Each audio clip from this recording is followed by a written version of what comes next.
La revue arlonnaise, c'est un des rendez-vous incontournables du chef-lieu et des environs. Elle nous revient les 6, 7, 13 et 14 mai à la Maison de la Culture d'Arlon. Avec nous, pour en parler, Bernard Heinen, représentant du pôle, auteur des textes de cette revue que beaucoup redoutent, et Philippe Ornick, qui interprète Fernand, l'ouvrier communal, il me semble, le plus connu du chef-lieu. Chef-lieu, Bernard Heinen, c'est un mot adoré, pour ne pas dire capital, pour notre bourgmestre Vincent Magnus. Eh bien oui, tout le monde connaît évidemment Vincent Magnus et cette volonté de s'imprimer dans la liste des grands bourgmestres de la ville d'Arlon. Et c'est pour ça qu'on a des tas de projets comme le parking, le golf, etc. Donc, Make Arlon Great Again. Oh, c'est une référence un peu dangereuse, me semble-t-il. Oui, mais enfin, c'est humoristique évidemment. On ne va pas le comparer à cette espèce de zigoto américain. Philippe Ornick, vous êtes là en costume. Pourquoi? Parce que vous êtes au carnaval déjà ou... Non, pas au carnaval, mais on fait comme tous les 2 ans une scène avec des ouvriers communaux, Arthur et Fernand, donc j'ai un complice, un binôme, les deux. Et bon, c'est pour ça, c'est une des scènes que je joue chaque fois, qui est récurrente. Donc c'est un costume que je mets depuis plus de 20 ans. J'ai du mal à fermer maintenant, effectivement. Oui, c'est la première fois que vous changez de taille, par contre. À ce point-là. Alors, Bernard Heinen, Arlon, métrage, un thème, je suppose, inspiré du Covid. Oui, tout à fait, puisque le Covid s'est installé en mars 2020, juste après notre revue 2019. Et donc, on s'est rendu compte que on était isolé dans sa maison et que bien souvent, on était devant sa télévision dans le fauteuil. D'où l'idée d'avoir une revue qui correspond à une journée de télévision, en fait. Et donc, l'idée est arrivée là avec Arlon Métrage, avec aussi l'idée de l'art. L'art essentiel. On nous a dit que c'était pas essentiel, mais si, l'art est essentiel pour qu'on puisse s'amuser et rigoler. Et donc, c'est ça vraiment le départ du titre de la revue arlonnaise. Donc, je suppose que on aura une zappette en main, on va pouvoir changer de chaîne régulièrement pendant la soirée? Il y aura effectivement un zapper qui va nous balader d'une scène à l'autre, d'une émission à l'autre, d'un film à l'autre, d'une série à l'autre, puisque c'est vraiment la base de la colonne vertébrale de la revue.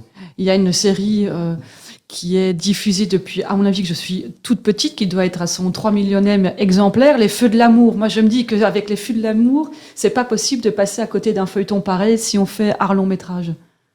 Il est vrai qu'il y a une idée qui a germé quand on a lu dans la presse que Écolo et le CDH, c'était la grande réconciliation, Géraldine Fronier et Vincent Magnus, qui se sont réunis dans la salle des mariages de la ville d'Arlon. Et donc, on s'est dit, tiens, effectivement, là, les Feux de l'amour ont repris entre ces deux-là.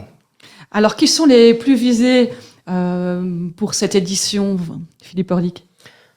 C'est surtout Bernard qui pourra vous répondre, parce qu'il fait partie du pool des auteurs, mais on ne peut pas passer à côté de certaines personnes politiques comme le bourgmestre ou évidemment M. Mitry maintenant avec ses petits vélos, mais beaucoup de commerçants aussi et de personnes connues.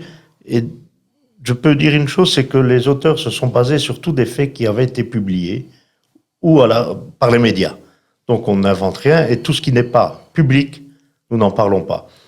Évidemment, il y a un commerçant, je ne sais pas pourquoi, M. Manigard, on le vise pas mal chaque fois. Alors, Bernard Heinen, dans les personnes visées, qui doit avoir vraiment peur de venir assister à votre revue cette année? Eh bien, c'est le premier homme de la commune, évidemment, Vincent Magnus. Là, cette fois-ci, il est vraiment bien ciblé, puisque il est toujours aux avant-postes pour tous les projets de la ville. Le parking, Place Léopold, qui est complètement dévasté pour l'instant. Il y a aussi une certaine accointance avec un illustre luxembourgeois à Robichingen. Donc, il y a aussi l'idée du golf. Ce sont vraiment les deux principaux et évidemment notre ami Gaudron qui se manifeste très souvent en opposition avec le bourgmestre. Oui, des personnes très médiatisées et qui seront donc sur la scène pour la revue arlonnaise. Vous êtes du MR, Philippe Ornick, et un des acteurs est Laurent Magnus, le fils du bourgmestre Vincent Magnus. Alors, est-ce qu'il y a des sujets tabous lors de la rédaction des textes? Jamais. On peut dire que malgré certaines personnes dont on pourrait croire qu'ils puissent influencer les textes, nous ne parlons jamais de politique, nous ne faisons aucune censure et nous nous entendons très bien. Alors, est-ce que Bernard Hennen, c'est un spectacle que pour les vieux Arlonnais qui s'y retrouvent et qui peuvent comprendre, ou c'est un spectacle finalement pour tout le monde? Non, en fait, la vision des vieux Arlonnais, il faut oublier ça, hein. On est aujourd'hui dans une ville de plus de 30 000 habitants. Des vieux Arlonnais, il y en a encore, mais plus beaucoup. Et les sujets que nous abordons sont, je dirais, quasi universels, puisqu'on parle de la pandémie, on parle évidemment de sujets de la ville d'Arlon, mais qui sont connus de tous les habitants, hein. Le parking, tout le monde est au courant aujourd'hui. Le golf, on en a parlé dans la presse plein partout. Donc non, on peut venir voir la revue arlonnaise à son aise, sans être arlonnais et tout comprendre. Donc c'est un spectacle où on rit vraiment beaucoup, donc on invite tout le monde à s'y rendre, et on ne parle pas que d'Arlon, c'est ça aussi, la revue, elle s'est développée. Tout à fait, hein, il faut ouvrir les sujets pour que le public soit de plus en plus nombreux et comprenne surtout ce qu'on amène comme humour. Donc merci Bernard et Philippe d'être venus dans notre studio, un grand merci.